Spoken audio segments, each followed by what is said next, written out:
তুমি বাঁচাও, তুমি মারো, অবিরত ক্ষমা করো। তুমি বাঁচাও, তুমি মারো, অবিরত ক্ষমা করো।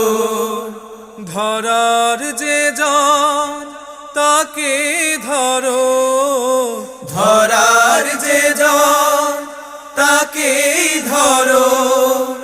তোমার মুঠোয় সবই আল্লাহ। সুবহানাল্লাহ, আলহামদুলিল্লাহ, লা ইলাহা ইল্লাল্লাহ। সুবহানাল্লাহ, আলহামদুলিল্লাহ, লা